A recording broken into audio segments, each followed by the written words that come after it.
5년 내로 폭등 온다. 네. 근데 그게 조정이 오고 갈지 쭉 원사이드로 폭등할지 모르겠다. 근데 과거에 비해서 집값이 이미 많이 올라와 있고 전세가율이 많이 낮아요. 실제 사용 가치가. 그러니까 집값이 서울이 진짜 비쌉니다. 그건 인정해야 돼요. 문재인 정부 때나 박근혜 정부 말에 비하면 지금 서울과 수도권의 집값은 많이 비싸요. 그렇기 때문에 조금 더 위태로운 상승인데 사람들이 그럼에도 불구하고 서울 부동산만한 게 없으니까 들어오는 약간의 투기적 시장이 되고 있거든요. 그러니까 우리나라보다는 미국의 경기 침체라든가 지금 인플레이션 우려 그거가 조금 변수가 될 수는 있죠. 조정의 외부 변수에서 오더라도 5년 내로 지금 서울 수도권의 폭등은 피할 수가 없다.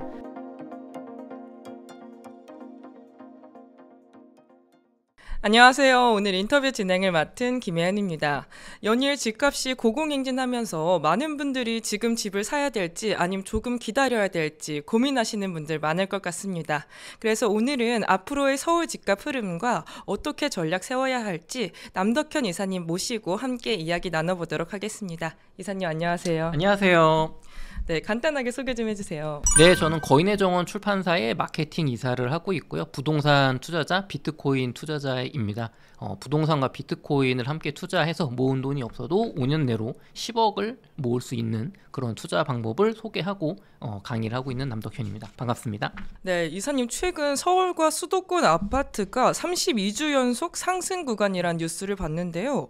지금 시장을 리딩하는 수요가 실수요 기반일까요? 아니면 혹은 투자와 유동성 영향이 더 크다고 봐야 될까요? 지금은 뭐 실수요 장이라고 봐야 됩니다. 왜냐하면은 이제 투자 수요라고 하면 이제 다주택자를 보통 이야기를 하는 거죠. 예를 들면 전세를 끼고 내가 집을 사놓는 1주택자는 이제 내가 뭐 지금 당장 돈이 없지만 한 2년 뒤, 4년 뒤 들어가서 살겠다는 실수요라고 봐야 되니까 그렇다고 하면은 지금 정부의 규제 때문에 그 다주택자 이제 2주택부터 취득세가 껑충 뛰거든요. 3주택은 뭐 12%, 2주택은 8% 이렇게 올라가니까 세금이 너무 비싸요. 그렇기 때문에 지금 다주택 투자자들은 투자를 하지 않고 사실 팔고 있다고 봐야죠. 옛날에 가진 걸. 그래서 사실 이 실수요장은 오래됐어요. 2년 전부터 그랬거든요. 뭐 특별히 지금 투기꾼이 뭐 집값을 올리고 있다 이거는 뭐 거의 말도 안 되는 말씀이시고 실수요자들이 집값이 야금야금 오르다가 이재명 정부에게 기대를 해봤는데 이거 안 되겠다 싶어서 지금 또 달려들고 있는 그런 상황이라고 명확하게 인식을 하셔야 됩니다. 또 정부가 9월 7일에 이제 대책을 발표했잖아요. 이거에 대한 정부의 의도 뭐라고 보고 계실까요? 정부의 의도는 잘 모르겠어요, 솔직히. 네. 왜냐하면 너무나 실망스러웠기 때문에 기억을 하시겠지만 제가 지난달 인터뷰 때 어떤 말씀을 드렸냐면 저는 25년에 상반기에 상승을 하고 하반기에 조금 정부 대책으로 하락하거나 혹은 유지하는 상고하중을 본다고 했는데 지난달에 이재명 정부의 6.27 대책 이후에 지금 너무 후속 대책이 빈약해서 9월에 나올 부동산 대책이 빈약하다면 특단의 대책이 아니면 집값이 굉장히 빠른 속도로 올라가는 상승 사이클로 갈 수가 있다. 본격적으로 되게 우려를 했잖아요. 다만 전세가율이 너무 낮기 때문에 이번 부동산 대책까지는 봐야 된다. 마음 먹고 나온 걸 말씀을 드렸는데 결론부터 말씀드리면 97 부동산 대책은 뭐 거의 의미가 없습니다. 사실 그냥 공급 대책이라고 나왔는데 세무조사와 뭐 더 규제하겠다 그 정도 시그널만 줬고 문재인 정부 때의 공급 대책보다도 못해요. 사실은. 왜냐면 그때는 양이라도 많았는데 지금은 뭐 정말 긁어 모아서 그리고 정부의 너무 이 대책에 허점이 많이 보여서 정부의 의도는 뭔가 공급 대책을 통해서 시장을 심리적으로 안정화시키려는 시그널을 주고자 했던 것 같지만 이제는 이 정도에 속을 만큼 바보 같지 않기 때문에 시장이 또 유튜브나 이제 매체들이 많이 발달을 했잖아요. 97 부동산 대책 그 헤드라인 신문 기사를 보시면 처음에 나왔을 때 대책이 나왔을 때 기자님들이 빨리 이걸 속보를 내야 되잖아요. 막 135만 원 막 짓는다 막 이렇게 공급이 나왔는데 한 1시간 뒤에 올라오는 기사들 보시면 공급 얘기는 다 없어지고 뭐 규제 지역 늘린다. 뭐 LTV 40%로 줄인다. 그다음에 뭐 세무조사한다. 갑자기 규제 정책으로 바뀌어요. 그 헤드라인이. 왜냐하면 기자님들이 이게 몇십 년을 봤기 때문에 이게 보면 안단 말이에요. 이게 택도 없는 거야. 그러니까 이제 규제 클릭률이 나올 만한 게 규제인 거죠. 그러니까 그 정도로 허술한 대책이었고, 그렇기 때문에 지금 투자 수요가 아닌 실수요자, 내 집 마련을 미루거나 갈아타기를 미뤘던 분들이 성동구라든가 한강변 벨트로 신속하게 몰려가고 있다. 왜? 추석 전에 나올 부동산 대책 때 규제 지역을 확대하거나 어떤 대출 규제를 할 것 같은 게 이제 보이니까. 그렇기 때문에 정부의 의도는 사실 잘 모르겠고 굉장히 실패했다. 이렇게 좀 총평하겠습니다. 그럼 투자자 입장에서 97 대책에서 딱히 주의해야 될 점은 없을까요? 있습니다. 가장 크게 주의해야 될 점은 두 가지인데요. 첫 번째는 30억 이상 아파트 신고가 찍으시면 세무조사 맞으실 가능성이 굉장히 높아요. 그러니까 30억 이상 고가 아파트를 거래하실 때 특히 신고가를 하면은 뭐 세무적으로 이렇게 잘 그러니까 자금 출처를 잘 보겠다는 건데, 그거는 이콜 해가지고 세무조사 하겠다랑 거의 등치로 볼 수 있거든요. 같은 말로. 이 돈 어디서 났어? 이렇게 여기서 났습니다. 그래, 그럼 그거를 한번 까봐야겠는데 하면서 이제 특히나 사업하시는 분들은 난리 날 수 있거든요. 그러니까 탈세를 하라는 게 탈세에 대한 얘기가 아니고, 세무조사를 맞으면은 어떤 기업이든 타격이 와요. 그 시간도 많이 뺏기시고. 그래서 그런 부분이 가장 조심해야 되실 거고, 두 번째는 이제 그거죠. 집값이 앞으로 굉장히 많이 올라갈 수밖에 없는 상황으로 가고 있는데, 정부에서는 공급에 대한 의지가 없다는 걸 확 보여줬단 말이에요. 그러면 남은 건 이제 세금 규제. 문재인 정부 때 봤었던 그런 세금 규제가 줄줄이 이어질 거다. 그러니까 그런 세금에 대한 대비가 돼야겠죠. 여유 자금도 좀 만들어 두시고, 종부세도 준비하시고, 다주택자분들은 각오하시고, 그렇게 좀 말씀드릴 수 있을 것 같아요. 정부가 또 집값이 안정되지 않으면은 또 새로운 고강도 규제를 이렇게 내놓겠다고 이야기했잖아요. 그런 걸로 집값을 이렇게 잡는 게 가능할까요? 저는 부동산 투자를 제가 10년 전부터 2015년부터 투자를 해왔지만, 제가 부동산 공부를 처음 시작한 건 2003년 정도거든요. 노무현 대통령 시절에. 저는 이제 PD 수첩이나 어떤 다큐멘터리, 토론 프로를 좀 즐겨보다 보니까 어릴 때부터 그때 2000년대 초반에도 집값이 많이 오르던 시기였어요. 그래서 방송을 틀면 교수님들, 뭐 집값 거품 운동 빼기 본부장님, 그 다음에 정부 관료분들, 이런 분들이 모여서 막 토론을 했단 말이죠. 20년 전에도, 23년 전에도. 그때랑 지금이랑 사실은 23년 동안 바뀐 거 단 하나도 없습니다. 그때도 좀 생각 있는 교수님들이나 시장, 뭐 건설연구원 이런 데서는 공급을 충분히 하면서 수요 억제책을 같이 써야 된다, 그 얘기를 했고, 관료분들은 투기꾼들이 판치니까 세금으로 잡아야 된다 했고, 집값 거품 빼기 운동 본부 아니면은 뭐 이런 시민단체 분들은 분양원가 공개해야 된다. 지금 뭐 이 아주 집값에 거품이 다 그런 얘기를 했거든요. 제가 어릴 때는 그 말이 맞는 것 같았어. 투기꾼이 집값 올리는 것 같았고, 이 사람들이 규제를 하거나 세금을 올리면 잡힐 줄 알았거든요. 근데 노무현 대통령 때 제가 몇 년을 봤는데 전혀 그렇게 안 흘러가더라고요. 그리고 문재인 정부 때도 봤어요. 그리고 지금 이재명 정부 세 번째인데, 제가 그걸 보고 나서 2015년에 제가 투자하기 전에 저는 부동산 공부를 되게 열심히 했습니다. 우리나라 50년대부터 90년대까지 저는 부동산 공부를 꽤 열심히 했어요. 정책도 보고 기록도 보고 봤는데, 2000년도부터 반복된 게 아니고 한 70년도부터 반복되어 온 거예요. 50년 동안 바뀐 게 없어, 우리나라는 부동산에 대한 관점이. 그래서 우리나라 부동산을 대폭적으로 집값을 잡았던 기억이 크게 두 번이 있는데, 크게 두 번입니다. 크게 두 번.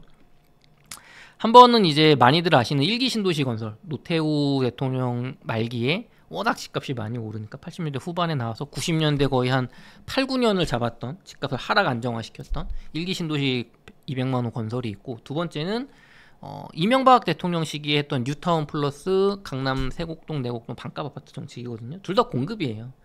그러니까 공급이 많은 상태에서 너무 올랐던 집값이 미국이 금리 인상을 한다든지 우리나라 경제가 너무 이제 어렵다든지 여러 외부 요인으로 트리거가 돼서 집값이 하락하는 가운데 공급이 많이 예정돼 있으니까 쉽게 못 오르는 거죠.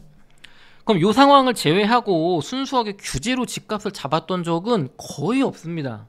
그래도 굳이 제가 기억을 더듬어 보자면 군사정권 때, 독재정권 때 정말 특단의 대책으로 잡았던 뭐 그런 기억들. 근데 그것도 오래 못 가요. 그래서 이거는 사실 반복된 얘기고, 참고로 말씀드리면 제가 2000년도 초반에 토론을 많이 봤다고 했잖아요. 그때 이제 틀린 얘기 하셨던 분들, 그분들이 문재인 정부 때 장관님이 되시고 SH 사장님이 되시고 그렇게 됐어요. 그때 옳은 얘기를 하셨던 건설연구원 연구소 연구원이셨던 김연아 전 국민의힘 의원님, 그분이 강남이 왜 집값이 오르냐, 강북이 낙후돼서 그렇다, 강남 같은 걸 강북에 만들든지 판교 같은 데 만들자, 이런 공급 주장하셨거든요. 그분은 그때 연구원이셨어요. 그분은 나중에 국민의힘 국회의원이 되시고 이 LH가 SH였을 거예요. 사장 후보로 올라가셨는데 낙마하셨어요. 그분이 됐으면 참 방향이 좋아졌을 텐데, 무슨 말씀을 드리는 거냐면, 규제로 집값을 잡는 게 제 경험적으로나 우리나라 부동산 역사에서는 있었던 적이 없어요. 일시적으로는 잡았을지 몰라도. 다만 그럴 수는 있습니다. 지금은 부동산 패러다임의 전환기예요. 전세를 없애고 월세화로 가는 방향으로 계속 가고 있거든요. 이번 정부의 정책이. 이게 변수예요. 그러니까 규제가 세금 규제 말고 전세의 월세화를 통해서 집값의 상승을 좀 늦출 수는 있습니다. 그거는 가능해요. 왜냐면 지금 전월세 가격이 많이 벌어져 있다는 거는, 이거를 폭등하는 전세를 월세화로 돌리면서 이 시간을 좀 벌 수가 있거든요. 집값 상승을 좀 더디게 하면서. 근데 이게 집값이 떨어질 수 있다, 그 얘기는 또 아니에요. 저는 이제 국내 부동산적인 요인 혹은 경제적인 요인으로는 집값 잡기는 거의 불가능하다, 특단의 공급 대책 없이는. 물론 이제 뭐 이런 거 있죠. 그 특단의 세금 대책, 특단의 어떤 전례 없는 수준의 규제 대책이 나오면 또 얘기는 달라지. 왜냐면 우리 인식 틀을 뛰어넘는 거니까. 예를 들면 이재명 대통령 정부의 이 부동산을 이 의견을 드리는 그런 주변 인물분들을 보시다 보면 성경적 토지공 모임 뭐 이런 쪽에 활동하시는 분들도 계세요. 헨리 조지의 토지 사상을 이어받아서 토지 보유세를 100% 부과하고 토지에서 돈을 하나도 벌지 못하게 하자, 모두 환수하자. 그러면 집을 가진 사람들은 세금을 견디지 못해서 여기서 생산적인 활동을 뭐 이런 생각을 하시는 분들이 계시거든요. 그런 수준의 대책이 나오면 집값 떨어지겠죠. 아파트 갖고 있어 그러면은 뭐 세금을 뭐 1년에 1%씩 내겠다. 100년 지나면 내 돈 다 뺏겨. 뭐 이런 거. 그럴 수도 있잖아요. 그렇죠. 그러니까 그런 거가 나오면 이제 제 예상은 달라진 거. 저는 지금 시장 경제의 틀 안에서 국민의 보수가 잡았을 때의 시장 경제, 민주당이 잡았을 때의 조금 더 열린 생각이라고 할까요? 시장주의에 좀 반대되는 생각. 요 바운더리 안에서 지금 저는 예측하는 거고, 이거를 깨버리는 특단이 나온다면 잡을 수 있겠죠. 하지만 그 결과가 결코 우리 일반적인 분들에게 좋은 결과는 아닐 거라고 제가 장담할 수 있습니다. 해외 선진국 사례를 봤을 때. 뭐 예를 들면은 뭐 임대료 많이 오르면 임대료 상한제 할 수도 있는 거고, 그 다음에 지금 시나 정부에서 월세 상한제 폭을 정한다는 그런 논의도 있거든요. 그러니까 여러 가지가 열려 있어요. 다만 이제 일반적인 우리 상식적인 수준 틀로 본다면, 또 민주당이 여태까지 해왔던 수준의 틀로 본다면 규제로 집값을 잡는 거는 거의 불가능한 상황이다. 그렇게 보고 있습니다. 또 많은 분들이 이제 9월 대책이 그렇게 큰 효과가 미미했잖아요. 네. 그래서 또 이제 추가적인 대책이 나올 걸로 예상하고 있는데, 그럼 추가적인 대책도 이제 수요 억제책에 가까운 걸로 나오게 될까요? 지금까지 봤을 땐 그럴 것 같아요. 왜냐하면 이게 공급 대책을 좀 생각을 하고, 그러니까 결국엔 그거죠. 시장이 원하는 건 나는 임대 아파트 살기 싫다는 거예요. 그렇죠. 낡은 아파트 살기 싫다는 거고, 언덕에 살기 싫은 거고, 역세권에 살고 싶은 거 다 욕심이 똑같단 말이에요. 그러면은 그거를 근본을 고쳐서 서울에만 몰려 살지 말고 경기도 몰려 살지 말고 지방에 퍼뜨려 사는 거 실패했어요, 우리나라가. 이제 끝났어. 그건 방법이 없어.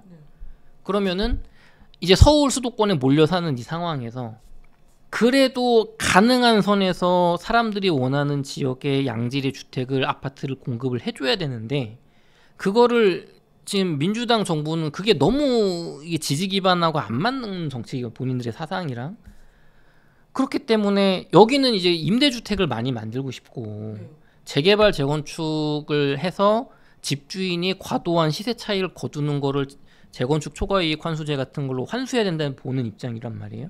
근데 또 재개발은 그런 게 없어요. 그러니까 이제 또 이쪽 재개발이 또 노다지가 되는 거죠. 그러니까 여러 가지 그런 게 있기 때문에 후속 대책으로 아니 이재명 대통령님께서 갑자기 방향을 바꾸신다면 모르겠지만 결국에는 공공임대 위주로 갈 거고 재개발 재건축 뭐 어떤 제도적으로 패스트트랙 만들겠다 그런 거는 사실 중요하지 않아요. 재개발 재건축 음마아파트가 지금 20몇 년 동안 못 간 이유가 정부 정책 때문에 못 간 게 아니란 말이에요. 사업성, 그러니까 돈이에요. 모든 건 다 돈입니다. 잠실주공 5단지 정도가 이제 저기 박원순 시장님이 못 가게 강제한 거고 나머진 대부분 돈이란 말이에요. 일산 아파트 거기 일산 아파트 싹 밀고 행신동 아니면 저기 화정 이런데 90년대 지은 아파트 다 재건축하고 거기 새 아파트 이미 다 지하철 기지 거기 아파트 50층짜리 올린다 하면 집값 바로 잡혀요. 근데 왜 못하냐? 재건축을 할 분담금 낼 돈이 없어. 분담금을 내려면 일산에 8억짜리 아파트가 15억이 아니라 20억에 분양이 돼서 집주인들이 한 2, 3억만 내면은 새 아파트 받고 완판된다 라고 하면 막 재건축 하겠죠. 근데 20억의 분양이 안 되니까 한 12억의 분양, 13억의 분양에서는 이게 안 돼 현실적으로. 그러니까 분담금 5억, 6억 낼 돈이 어디냐. 지금 우리 집이 8억인데 그럼 어떻게 할 거냐? 그럼 국가가 그 돈을 낼 거냐? 기업을 끌고 와가지고 기업이 지분을 가지게 할 거냐? 이런 빅 플랜이 있어야 된다. 근데 없어요. 그게 없어. 그러면은 여의도는 재건축 가요. 왜? 부자니까. 그리고 땅이 많으니까. 목동도 가요. 여기는 대지 지분이 너무 넓어. 잠실주공 5단지 가요. 음마아파트 강남이라 어쩌지 갔어요. 이제 분당부터 고민되는 거지. 분당만 해도 쉽지 않은데. 근데 분당만 해도 그 역세권의 초입지는 자기들이 알아서 가요. 평촌? 분당 재건축 못 가면 평촌 어떻게 할 거고, 삼본 어떻게 할 거고, 중동 어떻게 할 거예요. 1기 신도시들. 대전 청사 근처에 있는 아파트들 어떻게 할 거예요. 이거에 대한 대책이 국가가 재정을 투입할 거냐, 기업에 인센티브를 줘서 뭐 대출을 저리로 빌려서 기업이 자기 돈으로 하게 할 거냐, 집값을 펌핑 시켜가지고 국민들이 집에 미쳐가지고 그 집을 달려들게 해서 시킬 거냐, 셋 중에 하나를 해야 되는데 그거 셋 다 안 하고 그냥 세금으로 누르고 내 임기 지나가겠다가 우리나라 부동산의 거의 과거의 기억이거든요. 지금 그렇게 가고 있는 거예요. 이번 정부도. 그렇기 때문에 제가 지난달에 97 부동산 대책까지는 내가 꼭 보고 말씀드리겠다고 했는데 이제 결론이 난 거예요. 저는. 근데 이제 마지막으로 정말 마지막으로 어차피 지금 9월 중순 9월 말이잖아요. 추석 전에 제 생각엔 대책이 하나 나올 것 같은데 그때 갑자기 무슨 야 이게 어머 뜨거라 하면서 뭐 공급 대책이 정말 큰 게 나온다고 하면 조금 제가 생각을 바꾸겠지만 뭐 투기과열지구나 어떤 이런 규제 지역의 확대, 뭐 과천이라든가 성동구라든가 용산 이런 걸 확대하고 조금 더 뭐 규제 위주의 대책이 나온다고 하면 이제 마지막으로 이제 제가 이제 기대를 접어버리지 않을까. 네, 그래서 후속 규제 그냥 뭐 세금 더 걷고 뭐 그런 거 나올 겁니다. 제 생각에는 그렇게 보고 있어요. 그럼 앞으로 부동산 시장 어떻게 보고 계실까요? 뭐 제 뷰는 계속 재작년 말부터 계속 같았죠. 5년 내로 폭등 온다. 근데 그게 조정이 오고 갈지 쭉 원사이드로 폭등할지 모르겠다. 근데 지금은 조정 없이 계속 상승으로, 그러니까 쉽게 말하면 2017년, 18년이 지금일 가능성이 되게 높아졌다. 라고 말씀드리고 싶고, 다만 여전히 변수는 있습니다. 과거에 비해서 집값이 이미 많이 올라와 있고 전세가율이 많이 낮아요. 실제 사용 가치가. 그러니까 집값이 서울이 진짜 비쌉니다. 그건 인정해야 돼요. 문재인 정부 때나 박근혜 정부 말에 비하면 지금 서울과 수도권의 집값은 많이 비싸요. 많이 비쌉니다. 많이 비싸요. 그렇기 때문에 조금 더 위태로운 상승인데 사람들이 그럼에도 불구하고 서울 부동산만한 게 없으니까 들어오는 약간의 투기적 시장이 되고 있거든요. 그렇기 때문에 이제 미국의, 그러니까 우리나라보다는 미국의 경제 어떤 경기 침체라든가 지금 인플레이션 우려, 그거가 조금 변수가 될 수는 있죠. 그게 돼서 이제 트리거가 될 수 있는. 그럼에도 불구하고 저는 그렇게 조정의 외부 변수에서 오더라도 5년 내로 지금 서울 수도권의 폭등은 피할 수가 없다. 다만 좀 선별을 해야 된다. 그렇게 좀 말씀드리고 내 집 마련 하셔라. 빨리 하셔라. 그렇게 말씀드리겠습니다. 네, 정부가 고가 주택에 이제 보유세를 강화할 걸로 예상이 되는데 그럼에도 불구하고 똘똘한 한 채가 좋은 선택일지 아니면 적당한 가격대 부동산을 여러 개 투자하는 게 좋은 선택일지 어떤 게 더 현명한 선택일까요? 저는 10년 전부터 제 부동산 투자 방침은 똘똘한 한 채보다는 똘똘한 두 채가 더 좋고 똘똘한 두 채보다는 세 채가 좋고 똘똘한 다섯 채가 좋단데 적당한 가격대의 여러 채는 별로 저는 선호하지 않습니다. 그러니까 이거는 이렇게 보시면 돼요. 강남 부동산과 여의도 아파트와 잠실 아파트와 목동 아파트와 용산 아파트와 또 어디 있을까요? 뭐 강동구 아파트가 있어, 분당 아파트 이거를 갖고 한 7채 갖고 있다고 하면 세금만 견딜 수 있으면 이 시기가 지나면 이분은 돈을 많이 버시게 되어 있는 거예요. 다 똘똘하잖아. 근데 적당한 가격대의 부동산을 애매하게 가지고 있다. 이거는 사실 이제 갭 투자를 얘기하는 거거든요.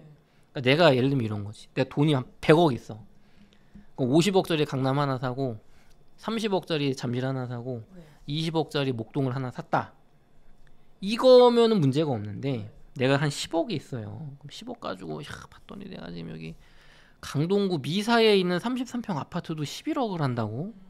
이걸 하나 사느니 내가 1억씩 뭐 한 3억씩 갭 투자해서 한 3, 4개 사거나 서울 경기도에 아니면 5천만 원씩 20채를 저기 지방에 갭 투자하는 게 낫지 않을까? 이런 생각을 그 질문인 거예요. 사실 이 질문은. 그쵸? 네. 맞아요? 그렇죠. 그러면 당연히 똘똘한 한 채를 사야죠. 왜냐하면 지금 정부는 1주택자를 건드리기가 되게 어려워요. 표가 많잖아요. 이쪽. 그러니까 1주택자는 자기 이 정부의 지지 기반이기도 하고 대다수에게 피해를 주기 때문에 금방 돌아선단 말이에요. 하지만 2주택자는 투기꾼 프레임으로 갈 수 있잖아요. 근데 2주택자만 해도 내가 지방 발령 나서 혹은 뭐 상속받아서 아니면은 뭐 딸 주려고 자녀 주려고 그러니까 약간 또 여기까지 좀 면피가 되는 구석이 있잖아요. 투기꾼 프레임으로 보더라도. 근데 3주택부터는 이제 용서가 없거든. 그렇죠? 그러니까 여기는 이제 또 소수잖아요. 그러니까 이쪽은 타겟이란 말이에요. 그러니까 지금 타겟이 될 이유가 전혀 없고 다주택 투자하면 지금 취득세 중과되는데 당연히 할 필요 없고 양도세 중과되는데 당연히 할 필요 없고 그리고 우리나라가 지금 지방이 점점 경쟁력이 죽어가는 상황에서 적당한 가격대 갭 투자를 지방에 하는 거는 너무 위험성이 커요. 지금 갭 투자로 큰 돈을 버신 분들은 이제 10년 전부터 투자를 하신 거고 더 넓게는 20년 전부터 지방장 막 휩쓴 건데 그때는 대출 규제도 없었고 경락 대출 받으면 막 90%씩 대출 나오고 전세금 오르고 막 저금리 기준 모든 게 좋았단 말이에요. 지금은 그런 상황이 아니잖아요. 이 위험을 감수할 필요가 없다. 만약에 부동산을 여러 채 갭 투자하실 걸 생각하고 계시다면 제가 장담하건데 적당한 아파트 내 집 실거주로 한 채 사시고 차라리 주식을 공부하세요. 주식을. 그게 훨씬 낫습니다. 왜냐하면 그러니까 내가 리스크 위험을 감수하고 수익을 레버리지를 써서 갭 투자해서 대출을 많이 받아서 큰 돈을 벌려는 거잖아요. 지금 이 투자는 본질이 그렇거든요. 그러니까 남의 돈을 잔뜩 빌려서 내 적은 자본으로 크게 이득을 보려는 건데 부동산으로 레버리지를 풀로 쓰느니 차라리 내가 공부를 정말 열심히 마음 먹고 해가지고 내가 이 재능이 있다면 아니 우리나라 주식도 그렇고 지금 미국 주식도 그렇고 급등하는 주식들이 얼마나 많아요. 그쪽에다가 내가 주식담보대출 받아가지고 투자하는 게 나아요. 진짜로. 차라리 그게 나아. 근데 내가 주식은 무섭다. 그러면 S&P 500 사거나 비트코인 그냥 장기 적립식 투자하는 게 나아요. 이거보다. 그게 훨씬 나으실 거예요. 여러분이 물론 이렇게 해도 성공하는 모델들이 있어요. 제가 그걸 부인하진 않아요. 어디나 있어. 알트코인 선물 옵션으로 떼돈 버는 분들 있고 비트코인으로 떼돈 버는 분들이 있고 미국 주식으로 막 단일 종목으로 막 600배, 500배 버는 분도 있고 10배 버는 분도 다 있어요. 어느 시장이나 다 있어요. 아니면 차라리 이걸 공부해. 차라리 그걸 공부하세요. 제가 대부업이라고 하죠. 차라리 그게 하는 게 나을 수 있어요. 대부업 하는 분들 중에 그런 분들이 있거든요. 나는 이 사람이 빚을 못 갚을 걸 알아. 근데 빌려주는 분들이 있어요. 왜 빌려주실 것 같으세요? 은행 빚이 앞에 다 선순위가 있는데 내가 이거를 대출을 빌려줘가지고 이 사람이 부실해지면 이 앞에 은행 채권들을 내가 권리를 내가 가져갈 수 있는 그런 또 시스템이 있어요. 그쪽 시장이. 그러니까 이분들은 이 사람이 못 갚을 걸 알지만 내가 이 주택이 앞으로 올라갈 걸 알아. 그런데 이 앞에 선순위 은행들이 이 부실 채권을 나한테 넘길 걸 알아. 그래서 그 권리를 내가 확보해서 이게 집값이 올랐을 때 막 이렇게 차익을 막 이런 또 시장도 있거든요. 지금 집값이 폭등할 거를 예측하고 있으면 차라리 이런 시장을 팔아. 경매도 이미 대출을 다 막아 나가고 있잖아요. 그러니까 이 갭 투자로 다주택 투자를 한다는 건 리스크를 엄청나게 늘리는 행위인데 이미 서울 경기도는 비싸서 갭 투자 몇 개 못 해요. 100% 지방 가게 돼 있어. 그러면은 이건 리스크가 굉장히 커지는 거다. 그걸 꼭 염두에 두시고 조심 투자를 하셨으면 좋겠습니다. 네. 똘똘한 한 채 실거주를 하세요. 그게 낫습니다. 내년 상반기에 양도세 중과가 다시 적용되기 전에 서울 부동산 매물이 늘어나면서 급매가 나올 수 있다는 전망도 나오고 있는데 주택 매수를 고려하시는 분들은 이제 지금이 좋을지 아니면 내년 상반기까지 기다려보는 게 좋을지 뭐가 더 좋을까요? 저라면은 빨리 하는 게 좋다고 봅니다. 이 지역 따라 다르겠지만 지금 서울 얘기를 하셨으니까 서울 부동산 매물이 늘어나면서 급매가 나올 수 있다는 전망은 지금 상반기에 다주택자 양도세 중과를 이제 한시적으로 배제해주는 그게 이제 연장을 안 해줄 거라고 기대를 하는 거잖아요. 내년 이제 5월 8일이었지. 정확히 날짜가 기억 안 나는데 봄 정도였을 거예요. 그럼 그 전에 서울의 다주택자분들이 매물을 늘릴 수 있다 이제. 그러니까 조금 떨어지지 않을까 그 얘기잖아요. 그럼 집값이 저렴한 서울에서도 좀 저렴한 중저가 아파트들 두 채를 들고 있는 분들은 이것 때문에 팔지는 않죠. 아파트가 싸니까.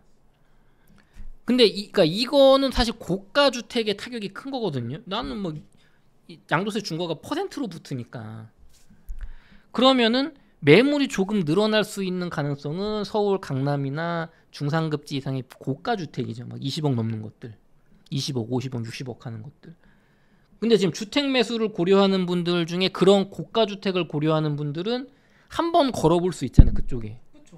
근데 지금 대다수의 이 영상을 시청하시는 뭐 5억 이하 아파트, 10억 이하 아파트, 15억 이하, 조금 비싸면 25억 이하를 보시는 분들은 사실 본인들과 별로 상관이 없는 얘기예요.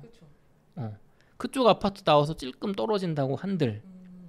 그러니까 지금 특히나 중저가 10억 이하 아파트를 보시는 분들은 저는 내년 상반기까지 열어두시되 지금부터 집을 보시면서 빨리 좋은 매물이 있으면 지금 사셔도 좋고 뭐 상반기까지는 볼 수 있겠지만 내 집 마련 하셔라. 서둘르셔라.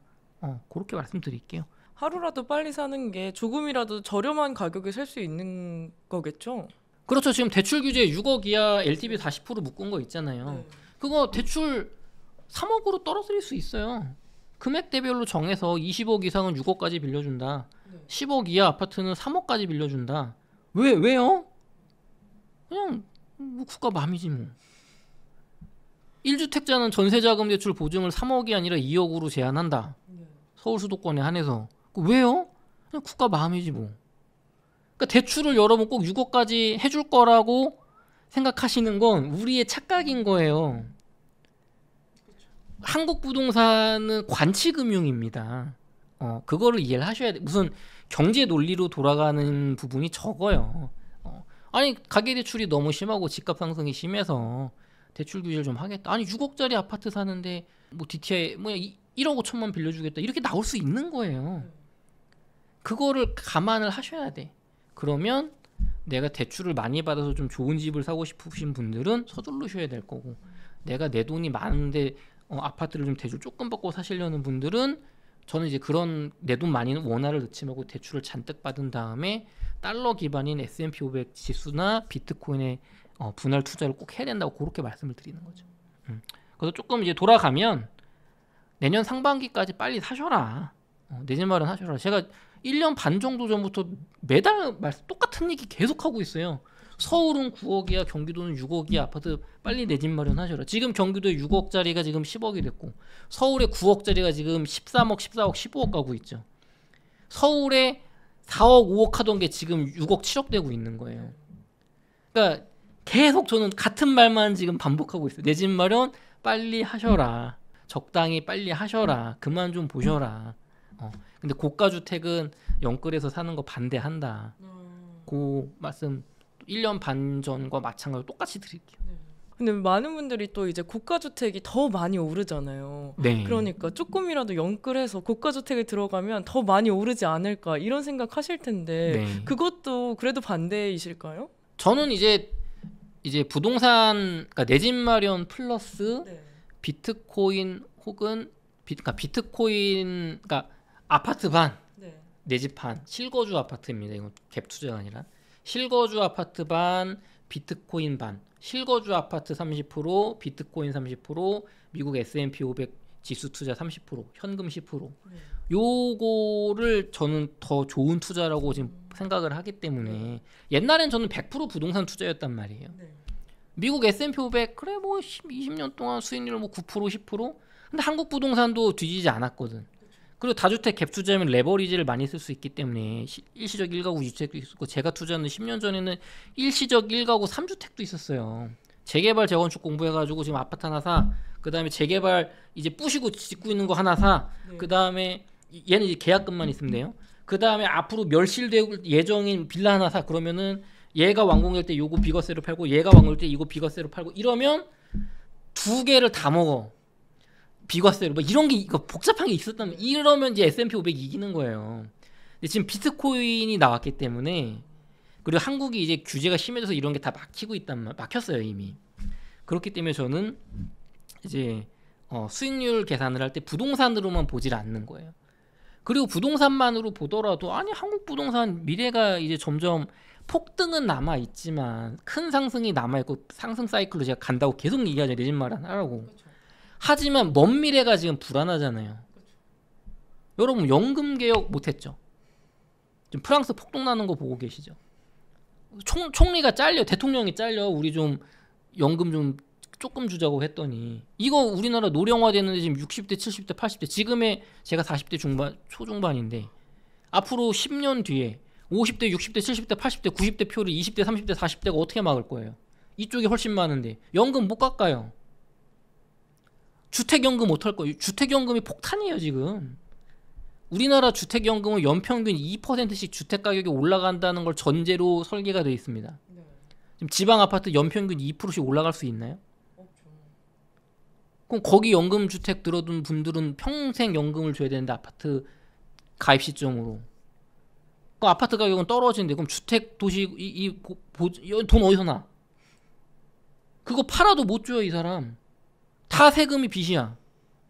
그럼 그거 개혁해야죠. 안 하잖아요. 제가 말하기 전에 여러분 아시는 분도 아마 없었을 거예요. 주택연금이 폭탄이라는 거. 군인연금 어떻게 할 거야? 공무원연금 박근혜 대통령이 개혁해서 국민연금으로 합쳤지만 지금 다 시한폭탄이란 말이에요. 그러니까 우리나라 미래가 그럼 뭐 국가 경쟁력이 좋아서 기업들이 떼돈을 벌어줘서 이거를 메꿀 수 있을 것 같냐? 쉽지 않아 보인단 말이에요. 그러면 부동산 투자를 하시더라도 해외 부동산 투자를 해야 되는 거고, 또 지금 이 암호화폐 쪽에서 토큰화 혁명으로 지금 엄청나게 밀려들고 있거든요. 제가 다음번 출연했을 때 말씀드릴게요.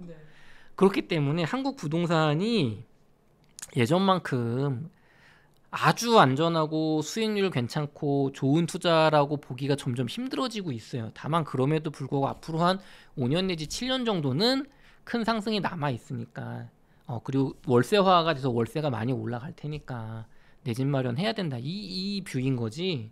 반드시 국내 원화 자산이 아닌 달러 표기 자산인 미국 주식이나 글로벌 자산, 달러도 해지할 수 있는 글로벌 디지털 금 자산인 비트코인으로 자산을 분산하셔야 됩니다. 반드시 하셔야 돼요. 이미 오른 아파트를 추격 매수한다. 돈이 많은 분들은 괜찮아요. 내가 30억 있는데 한 5억 대출 받아서 한 20억짜리 사고 한 15억을 내가 미국 주식이나 비트코인 넣고 이러면 괜찮아.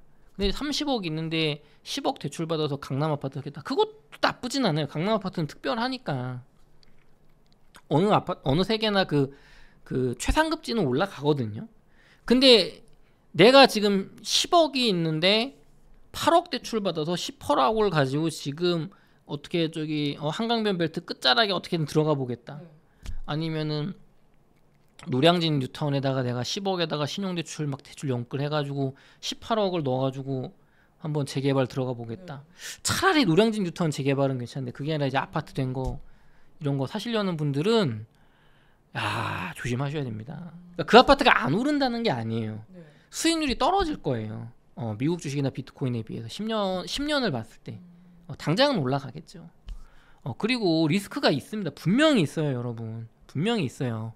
감안을 하시고 저는 10억이 있으면 모르겠습니다. 저 같으면은 지금 시점에 한 6억짜리 아파트 사고 4억을 금융 투자하고 그 6억짜리 아파트도 살 때도 4억을 대출 받고 한 내 돈 2억만 들 것 같은데 8억을 금융 투자할 텐데 그러면 이제 요 짧은 유튜브로는 여러분이 설득이 안 될 겁니다.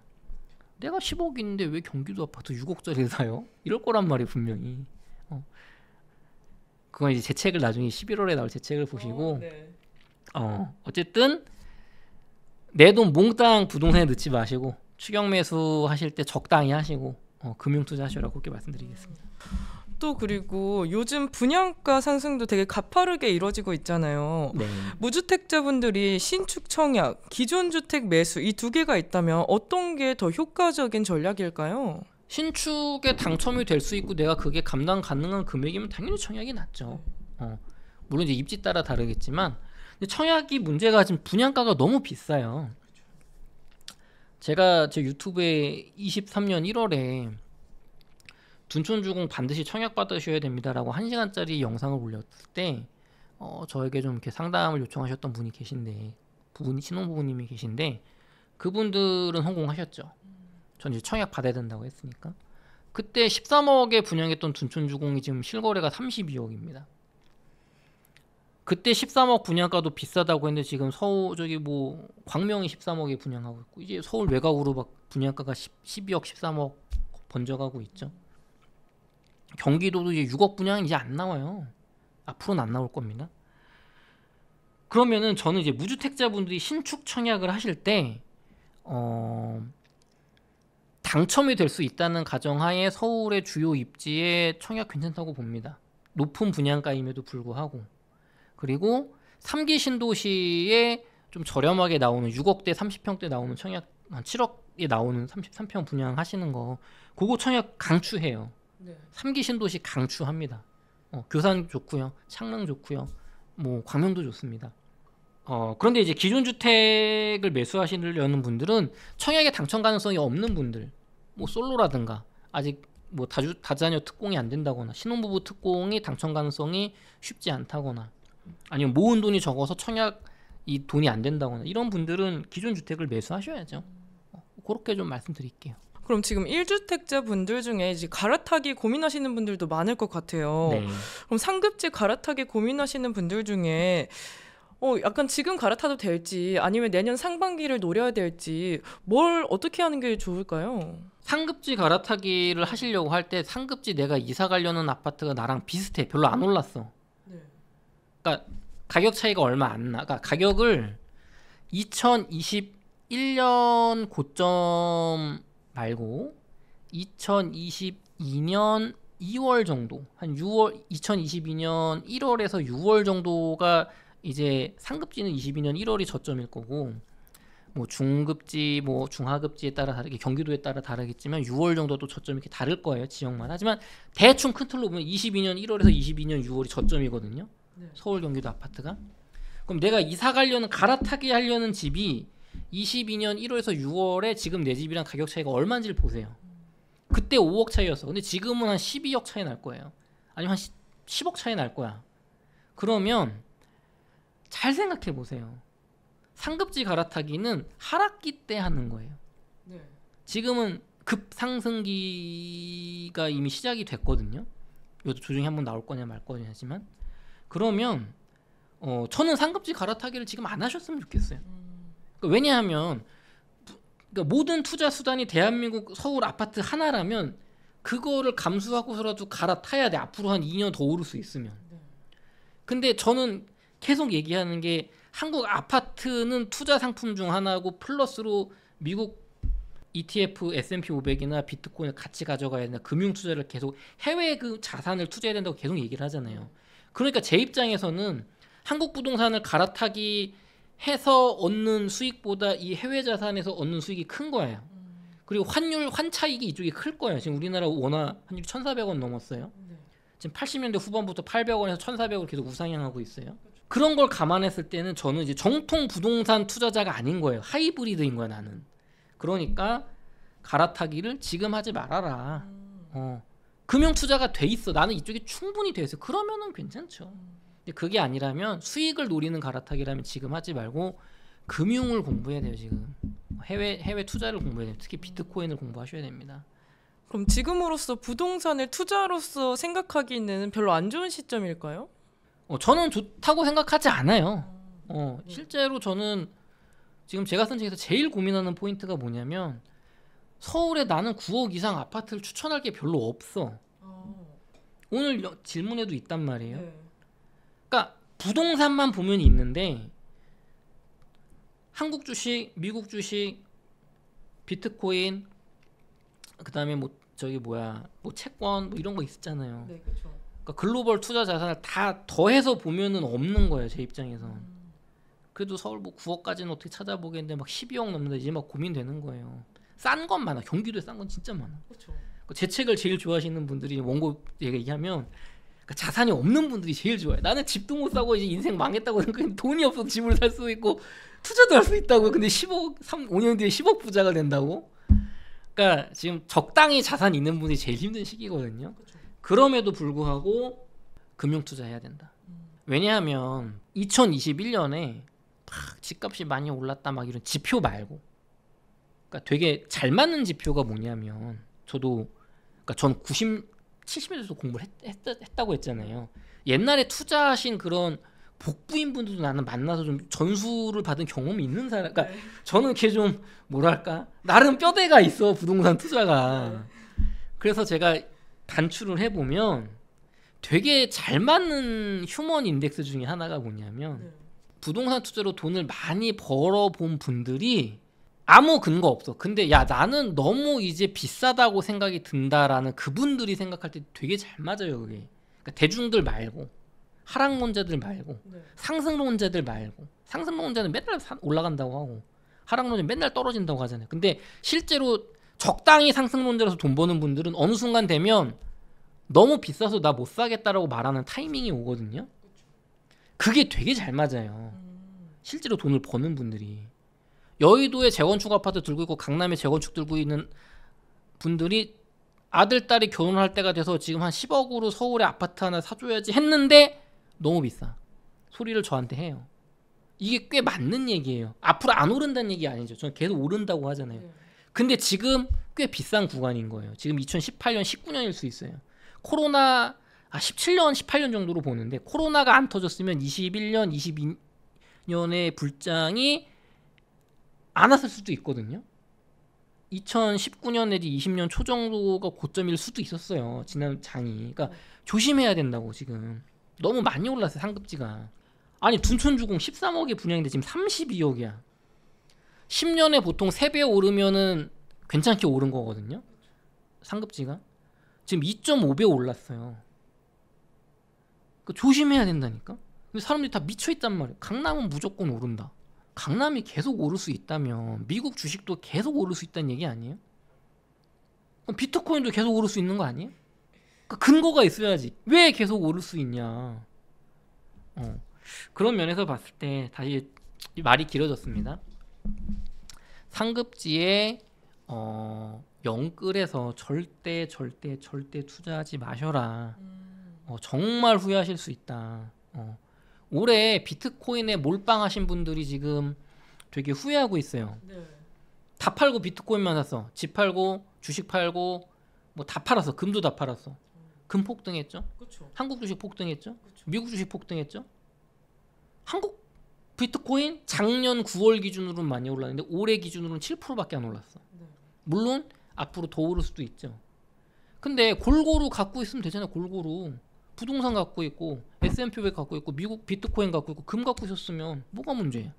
그러니까 리스크를 분산해야 되는데 지금 상급지 갈아타기 몰빵은 여러분이 나는 반드시 2년 내로 한국 서울 부동산이 대폭등할 거고 다른 투자보다 이게 더 레버리지 쓰는 만큼 대출 받는 만큼 이득이 될 거야라는 걸 거는 건데 그렇게 되지 않았을 때도 생각을 꼭 해보시라고요. 집값이 지금에서 못 오르고 2, 3년 정도 폭락하는 게 아니라 2, 3년 정도 갔을 때 내가 내는 대출이자 그다음 상급지 취득세 그다음에 종부세 두들겨 맞는 거 그다음 다른 대체 투자했을 때를 고려를 해보시라고. 그래도 낫다고 하면 하는 건데 대부분 그건 안 하고 한단 말이에요. 유튜브 보고서 야 전문가가 지금 공급이 너무 터무니없이 부족하고 지금 민주당 정부 문재인 시즌2래 뭐 남덕현도 그런데 그래서 오를 거래. 안 오르면 어떡할 거냐. 안 오르면 어떡할 거야. 책임져 주나 내가? 다 본인의 투자 책임이에요. 그쵸. 나는 올해 초에 비트코인 알트코인 폭등할 줄 알았지. 작년 말에 저도요. 알트코인 90% 폭락한 게 수두룩해요. 비트코인도 얼마 안 올랐잖아. 그쵸. 제가 3부 때 얘기했지만 지금 저는 올라갈 거라고 보지만 이제 비트코인 위태위태하다는 의견도 지금 알트코인 많이 떨어졌죠. 또 네, 비트코인도. 그러니까 안전하게 가자. 그렇게 말씀드릴게요. 그럼 투자 관점에서 말고 실거주 입장에서 지금 서울에서 매력적인 지역 세 군데만 꼽자면 어디가 있을까요? 실거주 관점이라면 저는 지금 서울에서 뽑자면 저기 봉화산역에 신내 4단지라고 있어요. 24평이 지금 한 5억 1000에서 한 3천 4천 사이로 팔 겁니다. 그거 괜찮습니다. 봉화산역에. 그러니까 지금 결국에는 다 많이 올랐거든요. 근데 서울의 하급지가 좀 못 올랐어요. 아직까지. 근데 봉화산역의 그 신내 4단지가 그 봉화산역이 강남 쪽 출퇴근하기도 그럭저럭 괜찮고 저기 서울 중심부 가기도 시내 가기도 좋거든요. 종로 쪽에. 근데 그쪽에 살기가 좋아요. 그쪽에 앞에 아파트가 잘 되어 있고 90년대 초중반 아파트긴 하지만 뒤에 산도 있고 살기가 괜찮습니다. 물가도 싸고. 그래서 그쪽에서 내 집 마련하시고 지금 비트코인 3년 동안 또 S&P 500 3년 동안 이렇게 분할해서 같이 가져가기 상당히 좋다. 또 6억 이하기 때문에 지금 디딤돌 대출 나오시니까 여기 좋습니다. 거기 좋고 두 번째로는 여긴 좀 논란의 여지가 많이 있을 것 같은데 관악구에 이제 벽산 아파트라고 있어요. 이건 화면을 안 보시면 좀 찾기 어려우실 텐데 구로역 저기 이제 어디죠? 가산 디지털 단지 쪽에서 여기서도 멀어요. 버스 타고 가야 돼요. 그리고 막 이렇게 산골짜기 이렇게 올라가야 되거든요. 근데 거기가 제가 요거를 뭐 다음번에 화면을 한번 보여드릴 텐데 거기가 이렇게 고립된 지역이에요. 밑에, 그러니까 산 밑에는 다 빌라촌, 여기 산 위에는 다 아파트, 그리고 거기 초중고 다 있고 여기는 약간 이렇게 뭐랄까 중세 시대의 귀족들 사는 성인 거야. 그 동네에서는. 그 밑에 빌라 사시는 분들은 거길 가고 싶어요. 근데 역세권에 있는 뭐 아이파크 이런 데 사시는 분들은 야, 저 여기서도 멀고 저기 언덕배기에 저런 데 왜 살아 하시죠. 서울의 완전 끄트머리고 아파트 뒤에 폭포가 있어요. 엄청 높은 산이 있고. 근데 거기가 왜 좋냐면 가격이 싸요. 가격이 싸요. 지금 4억 5천이면 24평 살 수 있거든요. 근데 거기 입지론으로 보면 형편없지. 근데 그 아파트들도 상승장 때 2배를 가거든요. 근데 지금 그 돈으로 그 정도 적은 돈으로 살 수가 없어요. 그러니까 정통 부동산에서는 4억 5천짜리 그걸 사는 게 아니라 대출을 3억 받아서 8억짜리를 입지 좋은 걸 사야 돼. 저는 3억을 대출 받아서 이거 내 돈 1억 5천으로 사면 3억을 금융 투자해야 된다고 보는 사람인 거예요. 그러니까 이게 좋은 거야. 싸고 좋고 애들 키우기 좋아. 그 안은 안전해요. 되게 좋아요. 그러니까 그 안에 사시는 분들은 맨날 이렇게 그 우리 동네 살기 너무 좋아요. 우리 집값은 별로 안 오르지. 적당히 오르지. 근데 살긴 진짜 좋거든요. 정통 부동산에서 이제 그런 거 막 무시하잖아요. 살기만 좋다. 저는 그런 데가 지금 저평가돼 있다. 알짜배기다. 그런 데서 내 삶의 질을 높이고 실거주 해결하시고 금융 투자하셔라. 그리고 마지막 세 번째는 그쪽 좋은 것 같아요. 저는 저기 미사 쪽에 조금 가격은 나가지만 미사 쪽을 조금 가격대는 이제 9억 정도 하지만 그쪽 좋게 보고 있습니다. 9호선 연장 이슈도 있고 또 아파트도 새 거들이고 그쪽에 또 이제 그 JYP 사옥 들어오는 거라 겹쳐서 그 조정 경기장 쪽에 그 부지에 콘서트장을 지으려는 그런 계획이 있어요. 네. 그게 착공이 될지는 아직 모르겠는데 의욕적으로 하고 있거든요. 뭐 이제 그거 없어도 9호선 연장 이슈가 있고 미사 쪽에 살기 좋아서 네. 강동구 오르고 다음에 이제 결국은 미사거든요. 네. 그렇게 세 군데 좀 좋게 보고 있습니다. 네, 그럼 최근 암호화폐 시장 이야기로 넘어와서 암호화폐 시장 분위기 어떻게 지금 흘러가고 있을까요? 네, 저는 뭐 항상 말씀드리지만 저는 부동산에는 제가 뭐 경력도 있고 네. 공부도 많이 했고 투자 성과도 좋고 제가 자신 있는 사람이지만 부동산 전문가라고 스스로 뭐 부끄럽지만 말할 수는 있을 정도가 되는데 비트코인 같은 경우는 암호화폐는 제가 여러분과 같은 투자자니까 경험이 별로 없어요. 저도 아직 한 사이클 상승과 하락을 다 겪어보지도 못했고 공부의 깊이가 어떤 교수님들처럼 깊지도 않고 단순히 저도 여러분과 같은 개미 투자자다. 그럼에도 불구하고 여기를 왜 나와 있냐고 하면 저의 성공과 실패 경험을 나누고 싶어서 나와 있습니다. 그러니까 제 얘기는 비트코인 얘기는 암호화폐 얘기는 참고만 하시고 저 사람도 그냥 저렇게 생각하나 보다. 그렇게 좀 들어주셨으면 좋겠어요. 암호화폐 시장 분위기는 지금 위태위태합니다. 제가 지난달에 나와서 어떻게 말씀드렸냐면 9월에 얼마나 떨어질지 오를지 모른다 라고 했는데 실제로 시원하게 오르지도 않고 그렇다고 시원하게 떨어지지도 않았죠. 비트코인이 애매하죠. 다만 알트코인은 박살났습니다. 지금 그렇죠. 암호화폐 시장 분위기는 크게 비트코인과 알트코인으로 나누면요. 비트코인은 약간 조정받고 있어요. 지금 실제로 그냥 위태위태해요. 뭐 하락 다이버전스가 3개가 나왔다. 뭐 고래들이 팔고 있다. 그 다음에 뭐 지금 금리 인하는 연준에서 시사했지만 실제로 10월달에 금리 인하를 할지, 그다음에 양적 완화를 안 하고 돈을 안 풀고 돈을 오히려 흡수하고 있다. 그래서 뭐 시장에 돈이 없다 해서 비트코인까지는 안 가고 미국 주식까지는 가지만 미국 부동산 조금 오르고 있어요. 미국 부동산, 미국 주식은 오르지만 비트코인이라는 위험자산까지 갈 정도는 아니다. 뭐 여러 가지 의견이 있습니다. 그래서 미국의 인플레이션으로 뭐 경기 침체 오면은 비트코인부터 박살 날 거다. 막 이런 별의별 얘기가 다 있음에도 불구하고 애매하게 1억 5,500에서 1억 6,500 사이로 근근히 버티고 있습니다. 비트코인은 사실 올해 1년 내내 그랬던 것 같아요. 조금 조정받고 조금 이게 반복돼 왔죠. 반면에 알트코인 불장이 왔다 갔다고 보시는 의견도 되게 많은 거 아세요? 네.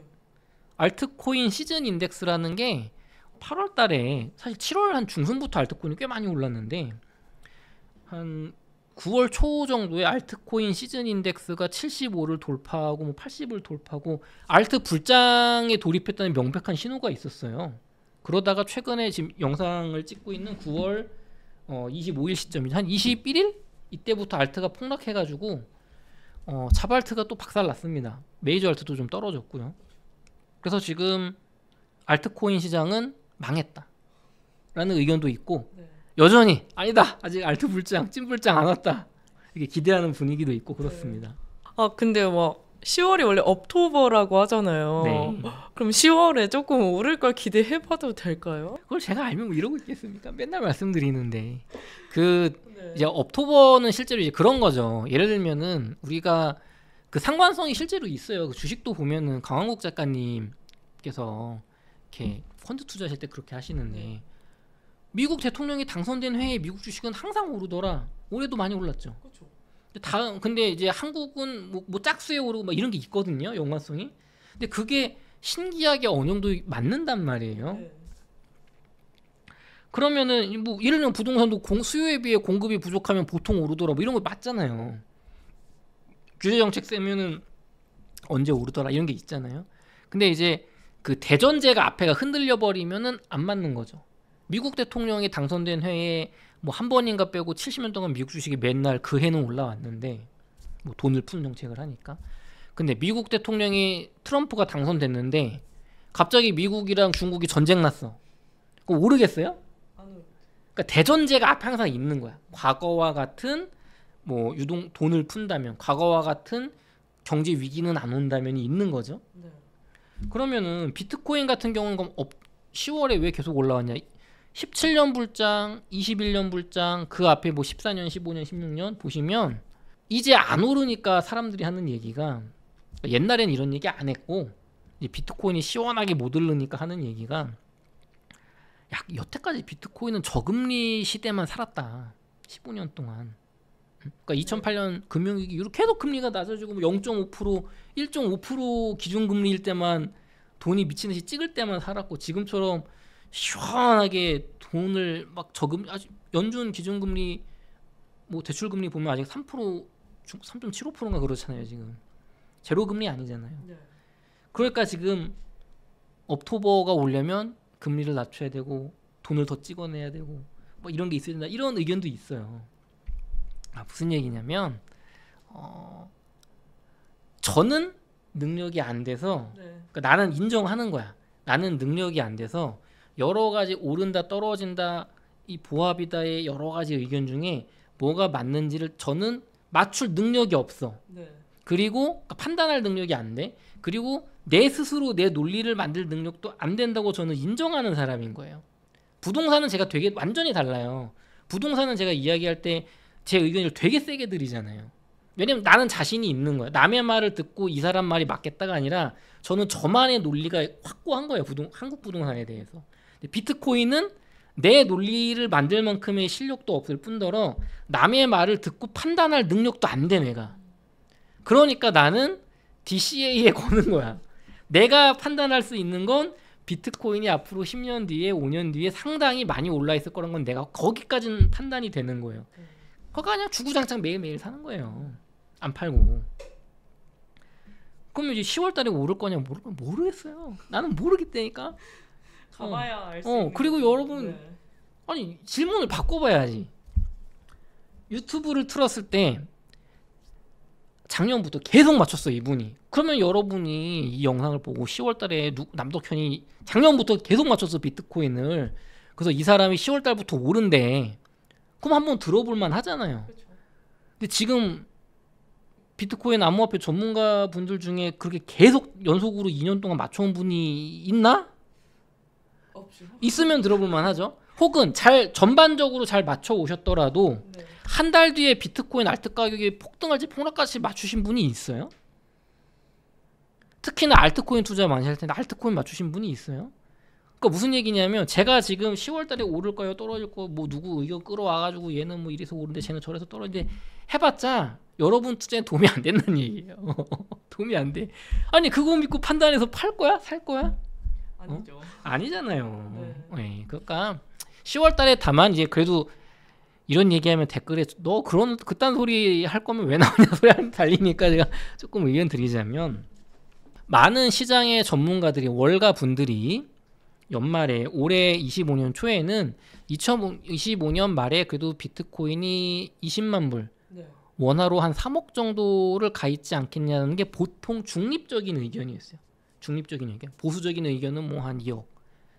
뭐 이렇게 좋게 보시는 분들은 뭐 4, 5억도 간다. 근데 지금 시점에는 월가의 어떤 투자 전문 기관 이런 데 좀 종합을 제가 해보니까 일반적인 의견은 한 올해 연말 기준으로 한 1억 한 8천 정도? 1억 8천에서 1억 8,500 정도를 보시는 분들이 이제 일반적인 거고, 한 3억 정도를 보시는 분들은 되게 희망적인 거. 그러니까 1년 전에 보통 대세가 지금 희망적으로 3억이 됐고, 올해 연말은 한 1억 8천에서 1억 9천 정도 보시는 분이 많아졌고, 보수적으로 보는 분들은 이제 올해 지금 뭐 1억까지 떨어진다는 의견도 있어요. 그러니까 요 스펙트럼인데, 그 가장 큰 결정 요인으로 보시는 것들, 월가가 보는 것들은 여러 가지 뭐 의견이 있지만, 그래도 이거는 좀 의견 드릴만 하다라고 하는 건, 미국의 인플레이션이 어느 정도 심각할 것이며, 미국이 파월 의장이 정말 10월 달에 금리 인하를 할 거냐, 연말까지 또 한 번 더 해서 2차례 금리 인하를 할 거냐, 그다음 미국이 내년에 금리 인하 기조로 돌아갈 거냐 계속. 그럼 이제 미국의 어떤 관세 전쟁하는 상황에서 고용이 안 좋아지니까 지금 금리를 내린다고 하는데, 물가가 오르면 또 못 내릴 거 아니에요. 이제 그게 하나가 있고, 두 번째는 금리만 내리지 말고 미국이, 연준이 돈을 풀어야 된다. 근데 지금은 흡수하고 있거든요. 그러니까 이게 다른 개념이에요. 그러니까 자꾸 돈을 찍어낸, 이게 저희 오태민 교수님의 비트코인 없는 미래는 없다. 지금 교보문고 베스트셀러인데 네. 가보시면 있습니다. 베스트셀러 네. 코너에. 이 책에도 잘 나오는데 미국 연준이 돈을 뭐 금리 인하하고 돈을 찍어냈다고 해서 그게 시장에 풀리는 게 아니라 상업은행에 돈을 풀어야 돼. 연준이 그냥 들고 있을 수가 있다는 거예요. 우리 오태민 교수님 말이. 그러니까 돈을 찍었다 무조건 화폐가 가치가 오른다가 아니고 찍었어. 근데 그걸 지금 은행에 풀고 그 은행에서 사람들이 돈 빌려서 풀고 있냐 여기까지 그러니까 2단계까지 가야 된다는 거예요. 지금 그걸 안 하고 있어요 미국이. 그러니까 미국 주식까지는 위태위태하지만 돈이 가는데 비트코인은 위험해서 안 가. 요게 지금 월가의 의견인 거예요.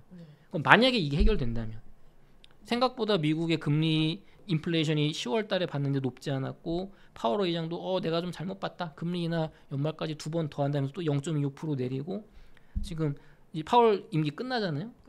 그럼 내년에 올 사람은 트럼프 입맛에 맞는 사람이 나는 비컷 0.5% 내릴게 막 이런 사람 분위기가 그렇게 가면 연말에 3억 갈 수도 있는 거예요. 그럴 수 있는 거예요. 근데 그게 지금 위태위태하고 확신이 안 서니까 나는 고래 투자자인데 옛날에 뭐 2천만 원대 샀어. 1억 6천이면 나 벌만큼 벌었잖아. 근데 리스크가 있으니까 한 80% 팔까? 지금도 많이 먹었으니까. 이런 사람들이 있는 거예요 지금. 근데 이게 해결이 되면 다시 사겠죠. 아니면 뭐 기관 자금 들어오겠죠. 근데 이게 나쁜 쪽으로 갈 수도 있잖아요. 그럼 비트코인이 꽤 하락이 나올 수 있고 알트코인도 또 다시 겨울이 올 수 있잖아요. 그러니까 지금은 조심해야 되는 시기죠. 근데 문제는 이 영상을 보시는 분들은 저도 그렇지만 비트코인은 저는 많이 올랐어요. 근데 이제 알트코인은 물려 있단 말이죠. 근데 알트만 100% 하신 분들은 지금 다 물려 있을 거예요. 그러니까 얘기를 들어도 뭐 움직일 여지가 없다. 현금 다 말라 있고 물려 있어. 그런 분들한테 뭐 무슨 소용이야 이게. 근데 이제 부동산 투자에 비해서 코인 투자가 비교적 적은 돈으로 할 수가 있잖아요. 네. 근데 이게 젊은 세대한테는 이제 부의 사다리를 제공하는 기회가 될 수 있다고 보시는지 아니면 오히려 불확실한 투기로 이끌 위험성이 더 크다고 보시는지 어떻게 보고 계실까요? 저는 젊은 세대 분이 공부를 많이 하시고 확신이 있고 성실하게 꾸준히 비트코인을 흔들리지 않고 하락장이나 상승장이나 이런 데 흔들리지 않고 모아가실 수 있다면 비트코인은 정말 좋은 부의 사다리가 될 수 있다고 생각을 합니다. 다만 저는 이제 되게 현실적인 투자를 중시하거든요. 그러니까 제가 경험이 생각보다 많아요. 지금 보이시는 것보다는. 상담도 많이 해봤고 사람들도 많이 만나서 얘기를 나눠봤는데 그런 게 있습니다. 그러니까 투자를 잘하시는 분들, 저보다 잘하시는 분들 되게 많아요. 부동산이든 비트코인 세상에 많습니다. 근데 이런 분들은 공부도 많이 하고 자기 의견도 확고하고 성실히 살면서 뭐 돈도 많이 벌고 이게 잡혀 있어 사람이. 근데 무주택자고 비트코인이나 주식 이런 거 잘 모르시거나 혹은 투자해봤는데 맨날 잃기만 하셔서 주식으로 큰 돈 못 벌어보신 분들은 내 집 마련 하시면서 비트코인 투자하시는 게 훨씬 좋을 수 있어요. 왜냐하면 사실 부동산으로 돈을 버는 이유는 많은 분들이 부동산으로 웬만큼 벌잖아요. 주식이나 비트코인 잃은 사람이 많잖아요. 그 이유는 부동산이 첫 번째로는 쉬워서 그렇고 두 번째는 떨어졌는데 그러니까 물렸는데 그냥 살다 보니까 오른 거야. 그러니까 장기 보유해서 그래요. 내가 잘 투자했다기보다는 사고 나서 떨어졌는데 살 집은 필요하니까 이사 안 가고 살다 보니 얻어 걸린 거거든요 이게.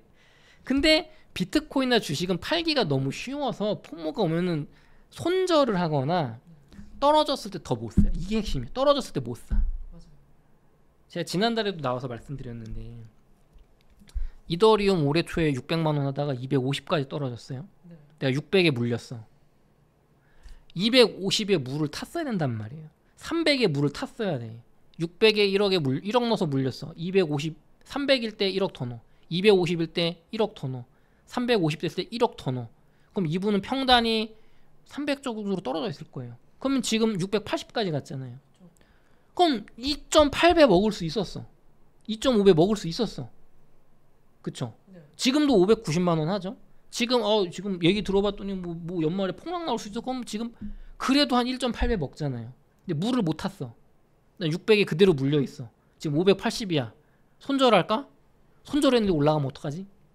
무슨 얘기냐면 비트코인이고 부동산이고 주식이고 내가 공부 안 하고 확신 없으면 못 버티는 거예요. 기회가 왔을 때 못 사. 그러면 결국에는 젊은 세대분이 제가 왜 자꾸 내 집 마련 저렴하게 하고 비트코인 DCA를 강조하냐면 내 집이 있으면 훨씬 견디기가 쉽습니다. 왜냐면 왜 파냐면 지금 비트코인 올해 별로 안 올랐죠. 그렇죠. 서울 부동산 많이 올랐죠. 그렇죠. 그럼 사람이 어떤 생각을 하겠어요? 부동산 살 거라잖아. 근데 올해 10월 됐더니 비트코인이 1억 5,500으로 버티다가 갑자기 1억 2천까지 떨어졌어. 유튜브 틀었더니 8천만 원까지 떨어집니다. 막 그러고 있어. 어떤 사람은 비트코인은 여태까지 겨울이 왔을 때 7, 80% 떨어져 왔기 때문에 5천까지 떨어진다 막 그래요. 네. 그럼 그때 어떻게 할 것 같아요? 공부가 안 된 분들은 그때 손절을 해요. 네. 공부가 좀 되고 의지가 강하더라도 5천만 원, 6천만 원, 7천만 원까지 떨어져서 돈을 더 못 넣어. 그게 문제인 거예요. 근데 내가 집이 있으면 내 아파트도 오르고 있잖아. 그럼 여기도 오르고 있어야지 마음이 한결 편해서 내가 망한 건 아니야. 나도 오르는 게 있어. 여기서 1억 떨어졌는데 여기서 1억 5천이 올랐어. 여기서 2억 떨어졌는데 여기서 1억 올랐으니까 아직은 견딜만 이런 게 있잖아요. 그 다음에 여기가 대폭락했을 때 내 집이 좀 올랐으니까 여기서 대출 좀 받아가지고 한 5천 더 물 탈 수 있다고요. 그러니까 이게 심리적으로나 훨씬 견디기가 쉬워지고 주변에서 이제 막 찌른단 말이야. 너 바보같이 비트코인 같은 거 해가지고 집을 샀어야지. 지금이라도 저기 손절하고 저기 아파트 저기 경기도라도 사지. 인천이라도 사야 돼. 문재인 정부 때 못 봤어? 부천 오르고 다음에 인천 오르는 거. 인천 연수구 사야. 버티다 이제 끝물에 사는 거지. 앞으로 한 2년 뒤에 저기 인천 연수구에 5층짜리 재건축 아파트가 이제 뜬다 하면서 그런 거 사시는 거예요. 한참 비싼 가격에. 네. 아니면 저기 양조 옥정 신도시에 주공 아파트 2배 오른 거 사시는 거예요. 재건축 때문에 여기도 뜬다고. 그때 비트코인 팔고. 그렇기 때문에 네. 젊은 세대에게 부의 사다리는 되지만 이론적이다. 그러니까 저는 실천 가능한 게 중요하다고 생각해요. 실천 가능하게. 제가 여기 나와서 한국 부동산 투자하지 말고 두바이 부동산의 수익률 좋습니다. 사실이죠. 네. 할 수 있나요, 여러분이? 나도 안 하는데. 할 수 있나? 공부할 게 훨씬 많은데 영어로 돼 있고 영어도 아니지. 두바이의 언어로 돼 있을 거 아니에요. 그다음에 외국인 법률도 뚫어야지. 현지 업체 그 에이전시 써가지고 그럼 이 에이전시 믿을 수 있나? 없죠. 그렇죠. 네. 그러니까 현실적으로는 해외 부동산 투자는 부자들이 하는 거예요. 그런 업체를 믿을 수 있는 사람을 미국 부동산에 고용해가지고 하는 형태가 되니까. 그러니까 결국 자본이 없는 분들한테 해외 부동산 투자하라는 거는 사실 어불성설이죠. 그러니까 저는 이제 그런 얘기 안 한단 말이에요. 그러니까 현실적인 투자가 중요해요. 내가 할 수 있는 투자. 일반적으로 하루하루 열심히 생활하시면서 회사에서 집에 가다 보면 만남의 광장, 서울 만남의 광장 휴게소에 보면 거기 밤 11시에 가면 다 문 닫고 거기 편의점만 열고 있어요. 네. 그리고 거기 청소하시는 분들이 12시쯤 되면 거기 쓰레기통을 비워 이렇게 오세요. 네. 쓰레기통을 막 비워. 그다음에 거기 낮에 가면은 청소하시는 아주머니 분들이 막 이렇게 닦고 있어. 우리 눈에는 안 보이지 그런 분들이. 그렇죠. 화장실 청소 계속해요. 눈에 안 보여요 그런 사람들이. 오늘부터 한번 보세요.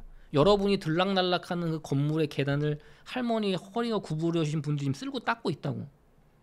새벽 6시, 5시 반에 상계동, 중계동에서 버스를 타보시면 강남으로 출퇴근하는 진짜 우리나라 현실적인 성실하게 사시는 분들의 모습을 볼 수 있어요. 새벽 6시부터 8시까지 한번 신도림역에서 딱 1호선 신도림역에 그 대합실 밑에 한번 표 끊고 들어가서 보세요. 사람들이 팍 뛰어다녀 출퇴근하려고. 그렇게들 열심히 살아요 새벽부터. 그분들이 한 달에 얼마 버냐? 최저임금 200만 원, 250만 원. 계약직으로, 무기계약직으로, 프리랜서로. 그런 분들한테 백날 비트코인 얘기하고 서울 아파트 얘기해봤자 공부할 시간도 없고 돈도 없어. 현실적인 얘기를 해야 돼.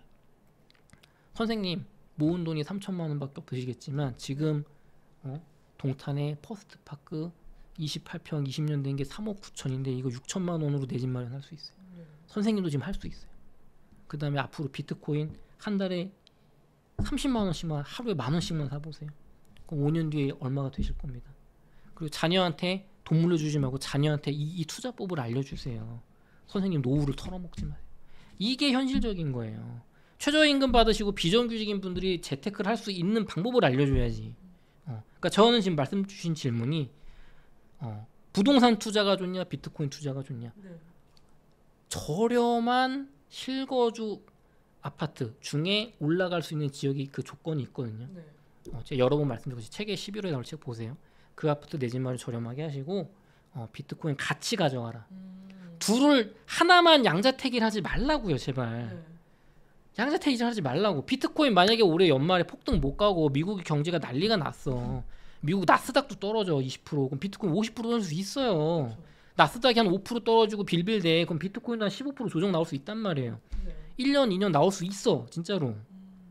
근데 한국 부동산은 막 올라. 그럼 비트코인 몰빵한 사람은 얼마나 억울해요. 그럼 반반 가져갔으면 됐잖아. 그쵸? 네. 비트코인 불안해? 그럼 비트코인 25%, 금 25% 가져갔어도 됐잖아요. 네.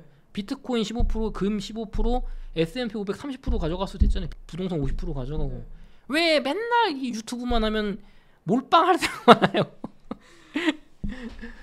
그렇습니다. 예, 많은 분들이 또 이제 같이 가져가려면은 공부도 많이 해야 되고 살짝 좀 번거로움이 있으니까 하나만 몰빵하면 솔직히 쉽잖아요. 네. 그래서 또 이렇게 극단적으로 몰빵하면은 더 좋지 않을까요? 더 편하지 않을까요? 이런 그쵸. 식으로 질문을 많이 주시는 것 같아요. 그 몰빵이 검증된 자산이 크게 두 가지가 있습니다. 네. 한국 부동산이랑 네. 실거주 부동산이랑 서울 수도권에 근데 지금 그게 좁혀지고 있단 말이에요, 문이. 네. 가격은 많이 올랐고. 그럼에도 불구하고 서울 수도권 부동산에 뭐 6억 이하 아파트, 경기도에 한 5억 이하 아파트는 여전히 좋다고 보거든요. 네. 그 제 책에 나와 있어요. 이제 근데 그게 우리나라가 가라앉고 있기 때문에 사실 더 좋은 건 내가 정말 다 필요 없고 딱 하나만 투자하고 공부 아무것도 안 하고 싶다라고 하시면 S&P 500을 사셔야 돼요. S&P 500을 추종하는 뭐 VO 같은 그 ETF 있잖아요. 네. 아니 20년 연평균 수익률이 9% 10%가 나와요. 그게 상위 10% 이상에 해당하는 수익률이거든요. 투자 그 월가에 날고긴다는 투자자분들 중에 막 7년마다 2배가 돼요. 투자 원금이. 그다음에 환차익을 20%씩 보실 겁니다. 10년 단위로. 네. 우리나라 환율이 나빠지고 있으니까. 그러니까 공부 안 하고 나는 모르겠다. 그럼 S&P 500 사야죠. 그렇죠. 미국을 사야지. 그리고 나는 모르겠다. 외국 싫다. 그러면 무주택은 싫다. 그럼 내 집 마련하셔야죠.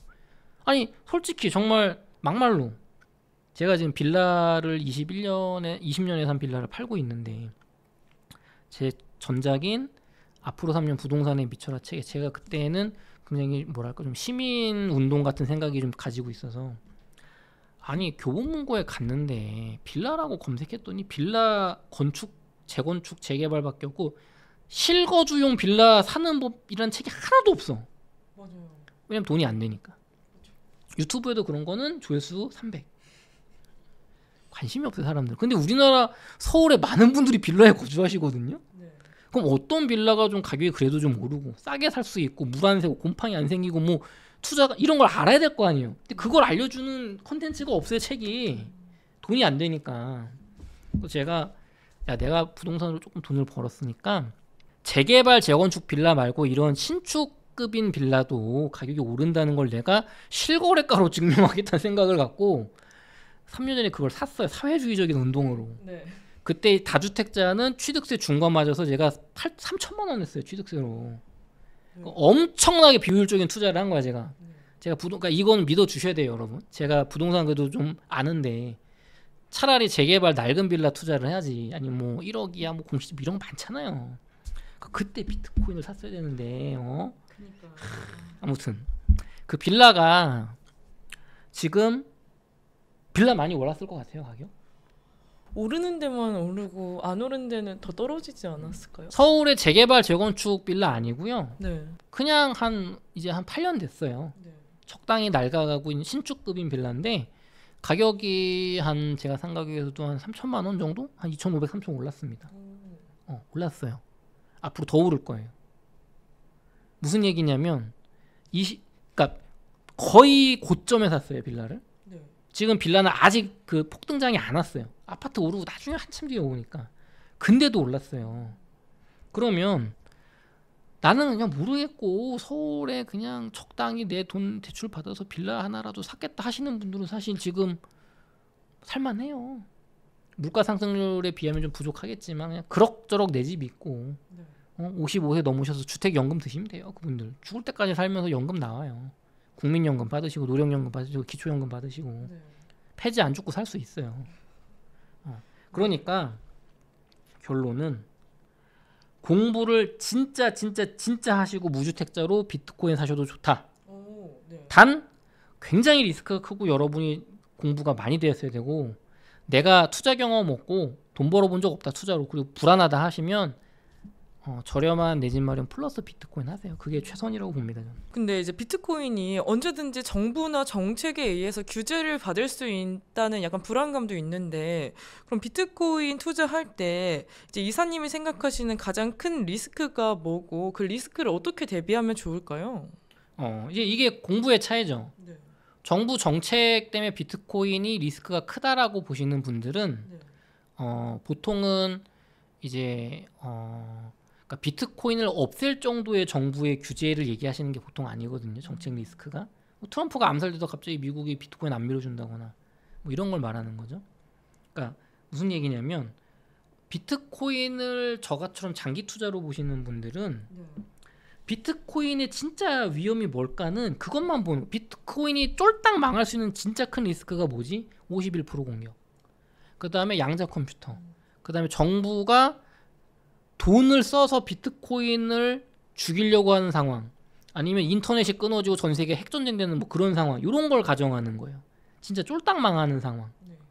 그것만 아니면 트럼프 대통령이 시원찮게 뭐 법을 밀어주든 스테이블 코인만 밀어주고 비트코인을 안 밀어주든 아니면은 갑자기 뭐 중국이 비트코인을 금지하든 미국이 민주당이 되는데 비트코인 법안을 폐기하든 시간이 더 걸릴 뿐이지 비트코인은 폭등할 수밖에 없다라고 믿는 거예요. 그러니까 그게 있는 거, 그러니까 이게 공부인 거예요 결국에는. 한국 서울 부동산이 문재인 대통령, 노무현 대통령, 이재명 대통령 정부가 돼서 규제를 하더라도 결국은 오를 거야라고 생각하는 사람들은 정부 정책이 흔들리지 않죠. 정해져 있어. 그린벨트 풀고 반값 아파트 공급한다고 대책 나오면 난 강남 아파트 팔 거야. 근데 그거 안 나오면 안 팔아. 이게 크리티컬한 거예요 그분들한테는. 강남에 그린벨트 풀어서 푼다고 했는데 뭐 몇천 세대 안 나오고 나 안 팔아. 이게 크리티컬한 거야. 지금 뭐 세금을 더 걷고 아니면 뭐 저기 뭐 다주택자 규제하고 그냥 뭐 생책이 좀 나는 거예요. 버티면 되지 뭐. 체력 없는 사람이나 죽는 거지. 그러니까 정부의 그런 흔들린다. 아니 여러분 솔직히 비트코인보다 한국 부동산이 훨씬 정부의 흔들리는 투자 자산 아닙니까? 갑자기 대출 안 해줘. 갑자기 뭐 양도세 중과해. 지방은 갑자기 세금 없어. 지금 비트코인 여러분 미국이 비트코인 밀어준다고 하는데 진짜 그렇게 팍팍 밀어주고 있나? 비트코인 규제한다고 해서 비트코인 못 사게 합니까? 야 비트코인 2개 이상 못 산다 이런 거 정책이 있어요 미국에? 있죠. 중국만 있잖아요. 아니 한국 부동산이 훨씬 관치금융 자산이에요. 훨씬 관치금융 자산이에요. 그러니까 결국에는 이런 걸 공부하는 거예요. 우리 오태민 교수님의 비트코인 없는 미래는 없다 이 책 진짜 좋거든요. 반드시 읽어봐야 돼. 이건 부동산 투자하시는 분들도 읽어봐요. 제가 제 책에 11월에 나올 책에 나오는 논리 중에 되게 핵심 논리가 들어가 있어요. 강남 부동산 올라가겠지. 근데 그 다음이 진짜 용산일까? 그 다음이 정말 성동일까? 이 암호화폐 토큰화로 시드니 부동산이 갈 수 있단 말이에요. 맨하탄 부동산으로. 제가 앞서서 말했던 두바이 부동산을 이제 한국에서 쉽게 투자하는 길이 열립니다. 시간이 좀 몇 년이 걸리겠지만. 그래서 질문에 말씀을 드리자면 비트코인에 대해서 정부의 규제나 이런 것 때문에 흔들리는 분들은 비트코인을 투자를 하면 안 된다. 공부가 부족하다. 할 거면 소액으로 해야 된다. 왜냐하면은 이제 약한 거지 뿌리가. 그렇죠. 그 군사 정부 때부터 박정희 정부, 전두환 정부, 노태우 정부, 김영삼 정부 때부터 우리나라 서울 강남 투자하신 분들이 되게 그냥 꽁으로 먹은 것 같으세요? 별의별 규제가 다 나왔어요. 박정희 대통령은 사회주의자 소리까지 들었어요. 그분이 이제 국민연금 뭐 이런 제도 만들었는데, 그리고 전두환, 노태우 대통령 이때 막 임대 3법. 노태우 대통령이 정말 우리나라에서 가장 좌파적인 부동산 정책을 펼친 분이거든요. 토지공 개념 도입하고. 예전에는 내 땅을 국가가 네가 맘대로 못 한다가 우리나라 헌법이었어. 근데 공공의 이익을 위해서라면 사익을 제한할 수 있다는 헌법을 넣은 게 군사정부예요. 이게 어떤 의미인지 모르시죠? 집값 많이 오르면 뺏어갈 수 있고 그냥 그린벨트 막 묶어버리잖아. 여러분 그런 생각 안 했어요? 왜 경제민주화, 인권민주화 하는데 그린벨트 민주화는 안 하지? 아니 박정희 대통령이 야 여기 그린벨트니까 국가를 위해서 앞으로 이 땅은 거래 못해. 엄청난 사유재산 침해 아닙니까? 그분들은 지금 땅값 올랐는데 30, 50년 동안 아주 거지가 됐어. 그 땅 갖고 있다는 이유로. 근데 국가가 보상합니까? 안 해. 우리 잘난 인권 민주주의자들이 그거 풀어주자고 합니까? 안 해. 왜? 타수가 이득을 보니까. 그러니까 여러분 이 무슨 이상한 사상에 빠지지 마시고 본질만 보는 거예요. 한국이 앞으로 경제 발전할 나라야? 그 중에서 우리 국가가 주거적으로나 지하철이나 개발이 가장 집중되는 곳이 어디야? 강남, 서울. 그럼 서울, 강남이 지금 정부가 바뀌어서 뭐 그린벨트를 하든 뭐 양도세 중과를 하든 두 채 이상 있는 세무조사를 하든 흔들리겠지만 당장은 집값이 떨어질 수 있지만 장기적으로 얘가 한국 정부가 세종으로 수도 이전한다고 하면 얘를 버려야지. 근데 박정희 대통령이 그거 추진하다가 갔단 말이에요. 돌아가셨어요. 전두환 대통령은 입 씻었어. 정통성이 약하니까. 그러면은 그때 결정 난 거예요. 아 서울은 튼튼하네. 위기가 한 번 왔죠. 노무현 대통령 때 수도 이전한다고. 그때 관습헌법으로 막았잖아요. 끝장난 거야. 2000년대 초반 이후로 서울 부동산 투자는 이제 불패인 거예요. 이런 것만 봐요. 저는 비트코인 투자할 때. 이런 큰 것만 봐. 지금 이재명 정부가 뭐 규제를 뭘 하든 말든 별로 신경 안 쓰는 거예요. 어차피 올라갈 거야. 시간만 바뀔 뿐이지. 근데 지금 제가 신경 쓰는 건 지금 AI 혁명이고 비트코인 암호화폐 토큰하고 이게 저는 지금 부동산 폭락시킬 요인이라고 보니까 장기적으로 우리 국내 정책은 별로 막 나는 요즘 시간 많이 안 써요. 정부 대책 나면 또 옛날 거 울고 먹고 있구나. 뭐 그렇게 하고 있습니다. 네, 오늘 남덕현 이사님과 이제 투자자들이 생각하면 좋을 약간 현실적인 포인트 함께 다 짚어봤는데요. 그럼 이사님 저희 성공의 진심인 구독자분들께 한 말씀만 부탁드려요.